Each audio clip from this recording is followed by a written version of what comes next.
Ça va, ça s'affiche chez vous? Très bien. Donc, on avait dit, premier chapitre, ça va être l'introduction. Pourquoi les tests? Qu'est-ce que c'est les tests? Ensuite, on va voir quelques techniques de tests structurels. On va voir quelques techniques de tests fonctionnels. On va voir ce que c'est que l'exécution symbolique et les tests mutationnels. On commence par le premier chapitre, donc l'introduction aux tests logiciels. Pourquoi les tests? Pourquoi les tests? Donc, si vous vous rappelez, en GL1, quand on avait parlé de la crise du logiciel, on s'est rendu compte que euh, des logiciels qui n'étaient pas de qualité causaient alors soit des catastrophes humaines et financières. Je pense que vous avez eu un ensemble assez large en cours, ce qui implique généralement après des problèmes avec l'image de marque. Donc, on s'est rendu compte, ça veut dire quoi? Ça veut dire que nos logiciels, les logiciels qui ont été développés, contenaient des défauts, d'accord, qui ont causé des défaillances lors de l'utilisation chez le client. Et donc, pour éviter ce genre de mésaventures, pour éviter que les défauts soient détectés chez le client, il faudrait que ces défauts, on les trouve chez nous. Alors, le génie logiciel n'est pas, on va dire, une science exacte. On va voir que il est peu probable de trouver tous les bugs en faisant des tests. Vous avez des outils pour valider qu'un programme est sans erreur et qu'il est équivalent, et j'utilise le terme mathématique équivalent aux besoins qui ont été exprimés. On peut prouver c'est-à-dire mathématiquement, ce que j'appelle mathématiquement, c'est-à-dire avec des outils formels, qu'un logiciel est zéro bug et qu'il est équivalent aux besoins exprimés. Sauf que ça coûte très, très, très, très, très cher, et dans le sens où ça prend beaucoup, beaucoup, beaucoup, beaucoup trop de temps. Donc, ce genre de preuve de programme, on la laisse pour certains programmes très, très critiques et en plus de petite taille. Pour le reste, on a accepté en génie logiciel que, et quand je dis on, c'est aussi bien le client que le fournisseur. Hein. Fournisseur, bon, il est là, tant mieux, mais les clients ont accepté qu'on leur vende des logiciels qui contiennent quand même des défaillances et qui devront être corrigés par la suite. Cela dit, la tolérance à ces défaillances, elle est conditionnée par le type de logiciel. C'est-à-dire, si je prends un éditeur de texte, j'ai là PowerPoint, la défaillance de PowerPoint, qu'il y ait un bug ou une erreur, elle n'est pas catastrophique. L'impact n'est pas très important. Donc, on accepte qu'il y ait des erreurs sur ce produit. Un logiciel qui gère une fusée, par contre, n'aura pas la même tolérance aux défaillances. C'est-à-dire que, ou un logiciel, pire encore, un logiciel qui gère une centrale nucléaire. Là, les pertes humaines peuvent être par millions. Et donc, on ne peut pas se permettre d'avoir des logiciels qui contiennent des bugs. Donc, encore une fois, quand on parle de tester un logiciel, on va voir par la suite que l'effort nécessaire pour le test dépendra de la criticité du logiciel. Donc, plus le logiciel il est critique, plus le coût des tests ou le temps passé à tester le logiciel est important. Donc, l'essentiel, c'est qu'il faut retenir qu'on doit tester un logiciel pour trouver les erreurs avant de le transmettre au client. Parce que lui, première chose qu'il va faire, première chose qu'il va faire, c'est vérifier votre logiciel, tester votre logiciel et s'assurer qu'il ne contient pas d'erreurs. Donc, et le fait que pour qu'il accepte déjà de vous payer, d'acheter votre logiciel et de vous payer. Mais malgré les tests qu'il va faire, il y aura certainement d'autres qu'il n'aura pas pu détecter.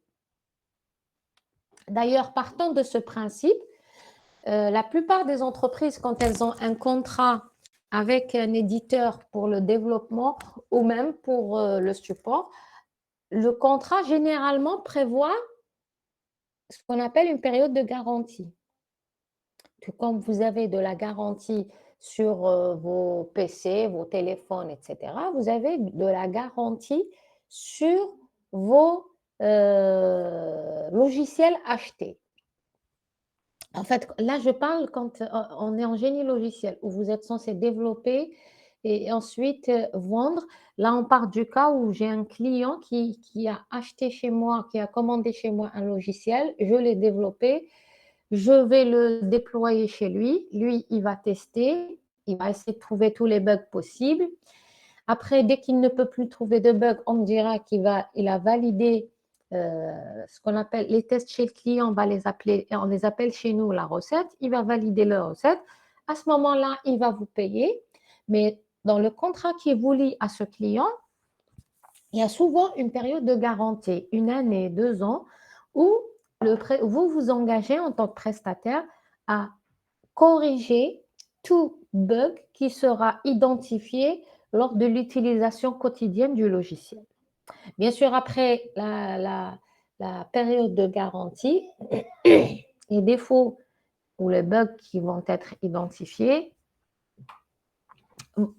pourront être pris en charge par l'éditeur, vous, moyennant argent. C'est-à-dire que c'est le seul domaine où on fait payer le client nos erreurs après la fin de la garantie. C'est bien, non? Alors, l'essentiel, on avait dit que pourquoi les tests? Parce que les logiciels qui contiennent des erreurs peuvent causer des pertes humaines et financières. Le problème maintenant avec les tests, on a compris qu'il faut faire des tests. Le problème, il y a 2 problèmes avec les tests. Le premier, c'est que, alors on vous donne ici un exemple qui vous dit soit la spécification suivante. Un programme prend en entrée 3 entiers. Ces 3 entiers sont interprétés comme représentant les longueurs de côté d'un triangle. Le programme rend un résultat précisant s'il s'agit d'un triangle scalène, isocèle ou équilatéral. Un programme très simple, j'ai 3 entrées et je dois, la sortie, ça va être le type de triangle. Est-ce qu'il est scalène, isocèle et équilatéral? On vous dit, produisez la suite de cas de test pour ce programme. C'est quoi une suite de cas de test? Vous, quand vous faites un TP ou vous faites votre projet, quand vous écrivez un programme pour vérifier qu'il fonctionne correctement, qu'est-ce que vous faites? Vous injectez des données en entrée. Maintenant, ces données en entrée, sur quelle base vous les choisissez? Est-ce que c'est un choix aléatoire? On va voir que le gros de ce chapitre, de ce module, ça va être comment définir les cas de test. Parce que si on regarde, j'ai 3 entrées, réellement, j'ai un nombre infini de valeurs possibles 3 fois. Puisque c'est des valeurs entières, j'ai un nombre infini pour chaque donnée en entrée. Donc, ce qui me donne un nombre infini de cas de test. Maintenant, lesquels utiliser sur ce nombre infini? Je ne peux pas tester infiniment. Il faut que j'ai un nombre de tests fini qui me maximise la probabilité que je trouve des erreurs.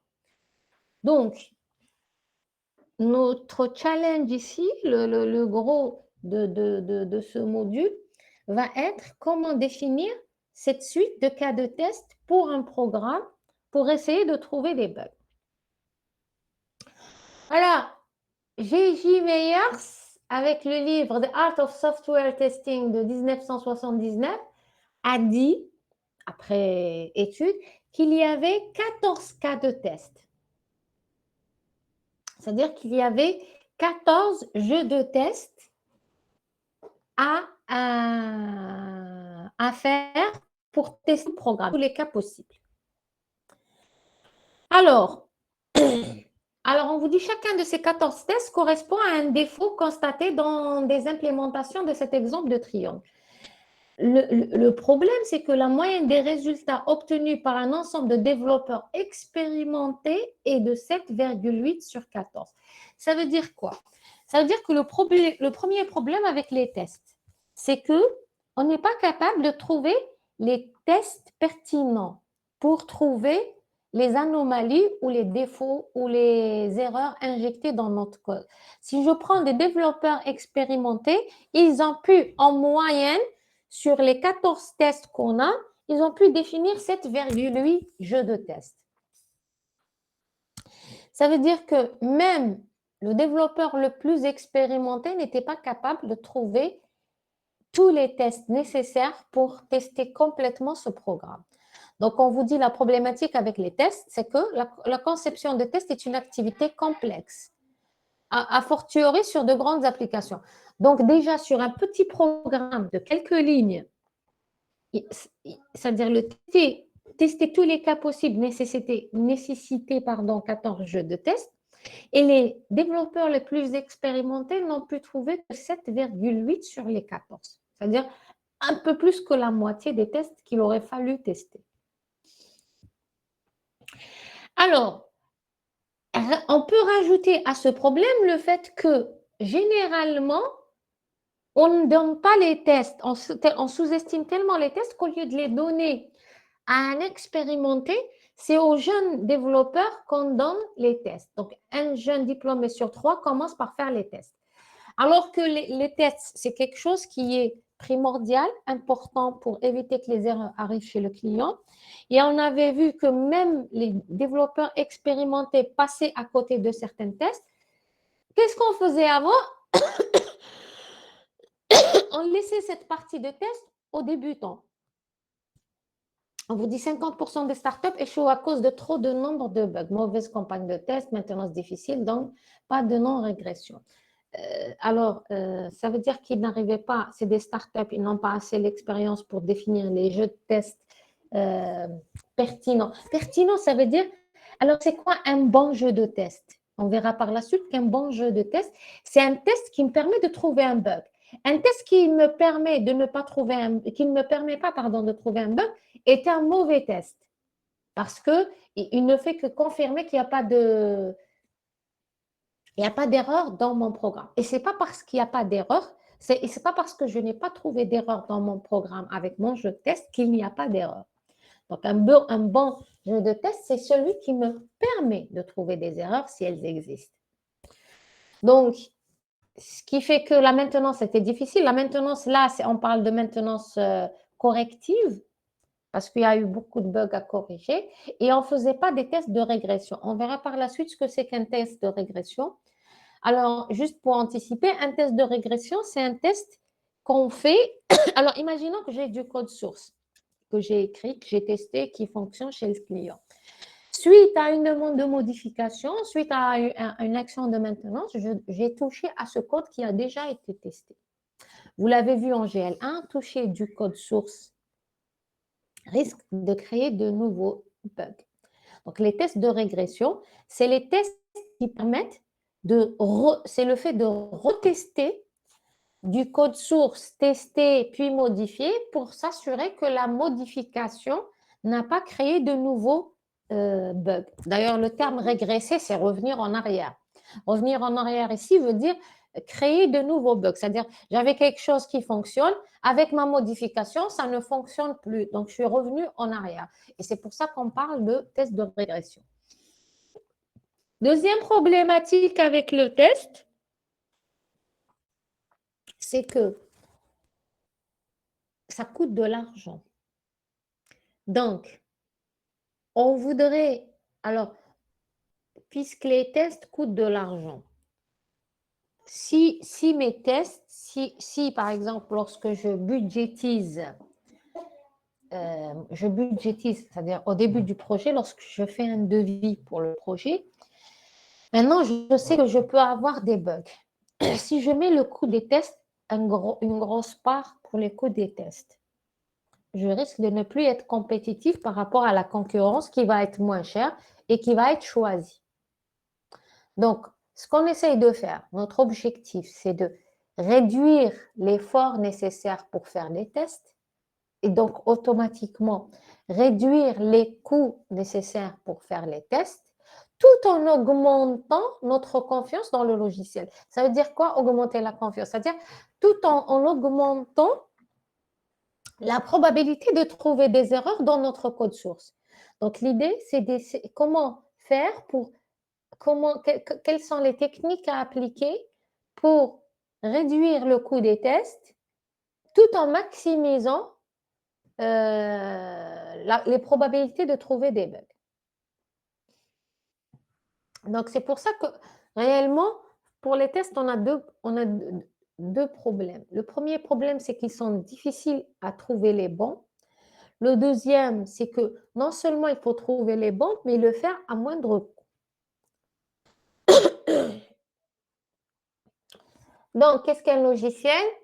Un logiciel, ce n'est pas seulement du code, mais aussi des besoins, une gestion de projet, une spécification, une conception fonctionnelle, architecturale, algorithme, conception du code source, un exécutable et des tests. Alors,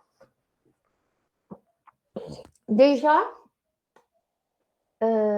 pour cette histoire, alors par exemple, on parle de tests, souvent on se limite à l'exécutable ou au code source pour tester notre logiciel. En réalité, c'est-à-dire ça, c'est une petite parenthèse juste au-delà de ce module les tests, sachez que au lieu de se limiter, même si ce cours s'intéresse au test du code source, hein, ce cours ne se limite au test du code source, et même là, c'est toute une science qu'on va voir par la suite. Sachez juste que, comme ce slide l'indique, le logiciel, ce n'est pas seulement du code. Le code est la finalité, mais entre-temps, j'ai commencé à faire du recueil des besoins ou une capture des besoins, tel qu'on l'a appelé avec toute la... J'ai fait du recueil des besoins, j'ai généré un document de recueil des besoins fonctionnels et techniques. De ce document, on a fait, alors certains l'appellent analyse, d'autres l'appellent spécification. Donc, j'ai généré ce qu'on appelle un dossier de spécification, qui est un document à lui aussi, qui va être utilisé pour faire de la conception architecturale et détaillée, qui sont aussi des documents. Ensuite, utilisés pour le développement et qui me génèrent du code source. Maintenant, l'expérience a montré que la plupart des erreurs qui étaient injectées dans un logiciel, elles l'étaient lors du recueil des besoins et lors de la conception. Et une partie était injectée lors du développement, c'est-à-dire lors de l'écriture du code source. Maintenant, si on se limite à tester c'est-à-dire lorsqu'on a le code source, on va trouver des bugs, oui, mais on doit aussi trouver, on pourra trouver des bugs. Sachez juste que le coût de correction d'un bug,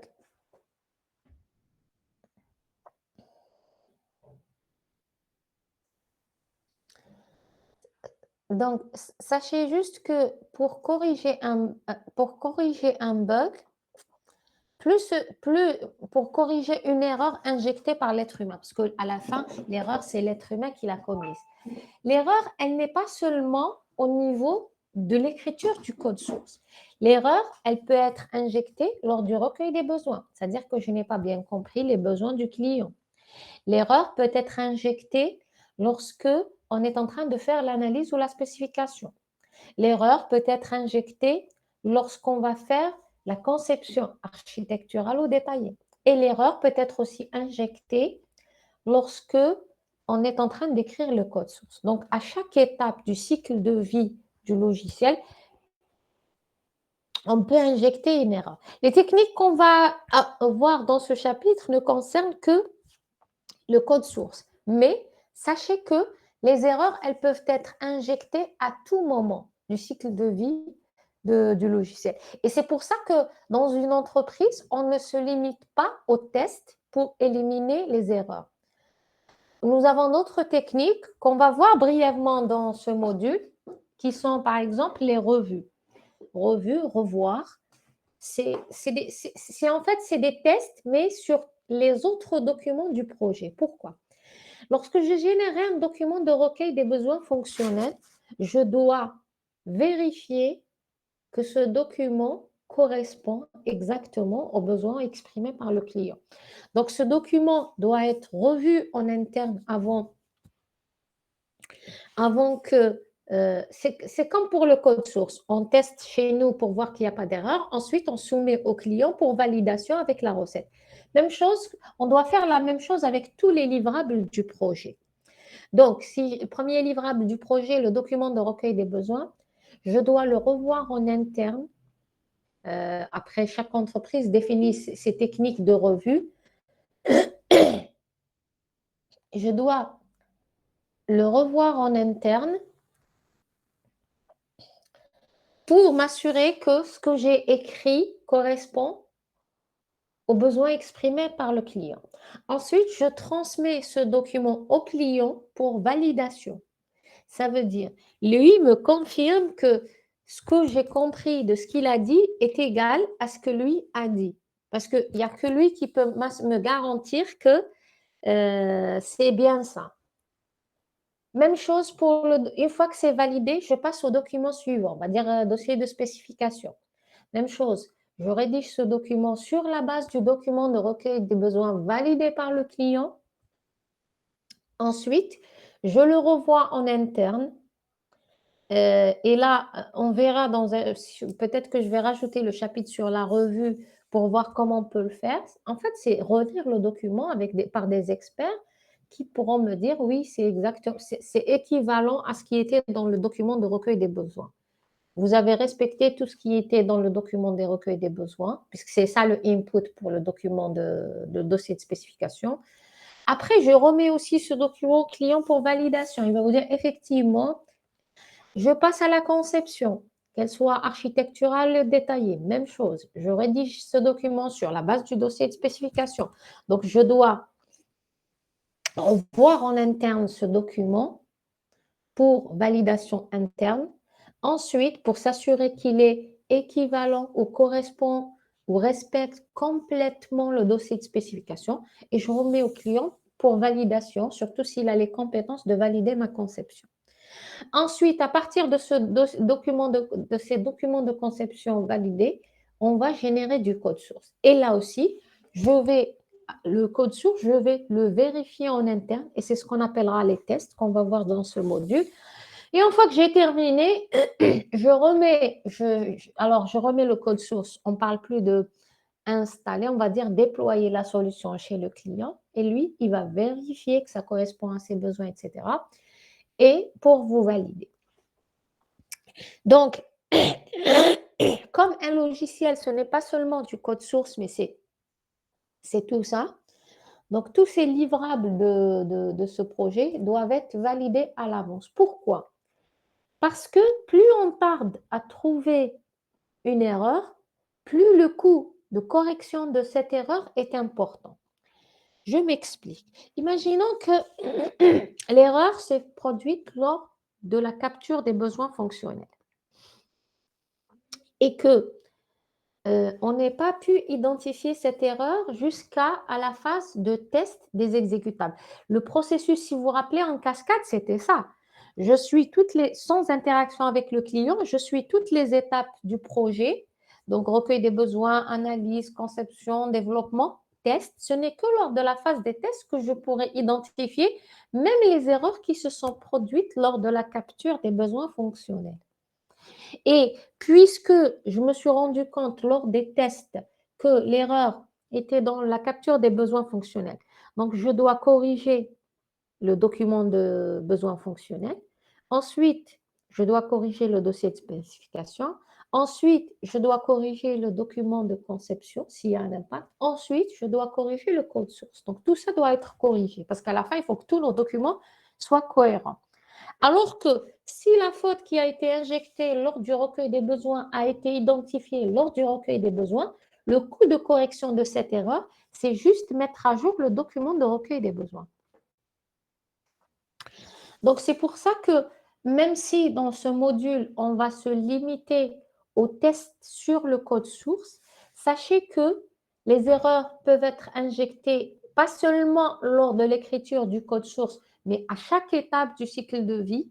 Et c'est pour ça que chaque étape du cycle de vie doit être testée ou revue ou validée pour éliminer les erreurs injectées à cette étape-là, pour ne pas traîner cette erreur tout le long du processus de développement. Donc, c'est essayer de voir si ça marche. En fait, le test, la définition la plus simple, c'est essayer de voir si ça marche. C'est quoi? C'est j'injecte des données et je regarde si ça marche. Donc, on vous dit essayez, et là, on vous donne pour chaque mot, essayez, voir, ça marche. Donc, les questions auxquelles il faut répondre. Donc, vous avez ici, par exemple, essayez. Donc, c'est pourquoi c'est fait, ce que ça doit faire, c'est-à-dire pourquoi ce logiciel est fait. Qu'est-ce que ça doit faire, comment c'est fait, comment ça marche. Donc, il s'agit de modéliser sans faire une idée, exécuter et analyser.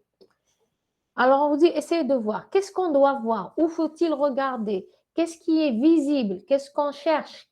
Comment on le regarde? Donc, c'est tout ça. Définir une stratégie de test, c'est répondre à ces questions-là. Alors, essayez de voir si ça marche. Quand je dis essayez de voir si ça marche, qu'est-ce qui devrait marcher? Identifier une erreur, diagnostiquer l'erreur, c'est-à-dire trouver la cause de l'erreur et catégoriser ces erreurs, c'est-à-dire définir d'abord le type de l'erreur et la priorité. Souvent, vous avez plusieurs erreurs. D'abord, l'erreur, si je donne des données en entrée et je retrouve le résultat en sortie qui est incohérent, qui ne correspond pas à ce que j'attendais. Donc, il y a certainement une erreur. Première chose, c'est de trouver l'erreur. Revoir le code source pour chercher où est-ce qu'on s'est trompé. Donc, c'est ce que j'appellerais diagnostiquer une erreur. Après, souvent, dans la phase de test, vous aurez beaucoup d'erreurs. Certaines erreurs peuvent être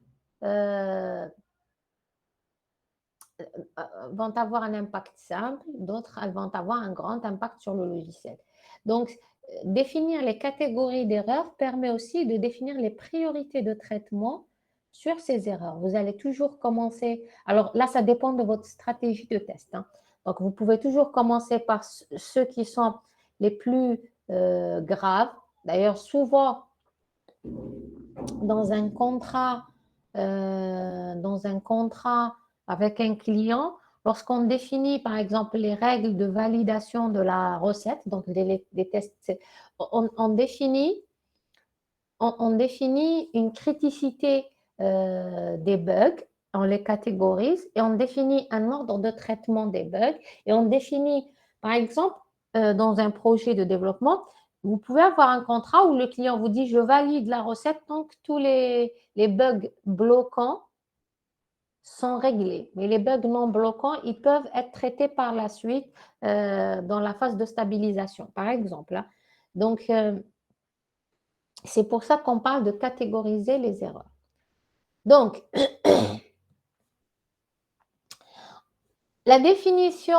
une des définitions liées au test, c'est analyser, exécuter le programme dans le but de trouver des erreurs ou des défauts. Un test logiciel permet aussi de vérifier s'il répond aux exigences des clients. Vous allez voir qu'il y a deux principaux objectifs au test. Le premier, c'est trouver les erreurs. Moi, normalement, si je donne telle valeur, je dois avoir telle valeur avec S en entrée, je dois avoir telle valeur en sortie. Si je ne trouve pas la valeur en sortie prévue, ça veut dire qu'il y a une erreur quelque part. Donc, l'objectif des tests, c'est de trouver justement les erreurs. Ça, c'est le premier objectif. Les erreurs qui sont souvent dues à des erreurs de programmation ou de conception. Deuxième objectif, c'est de vérifier s'il répond aux exigences du client. Ça veut dire qu'à partir de notre document de recueil des besoins, s'assurer que le logiciel a répondu à tous les besoins qui étaient dans le document et pas seulement, c'est-à-dire ni moins ni plus. Ni moins, parce que sinon vous n'aurez pas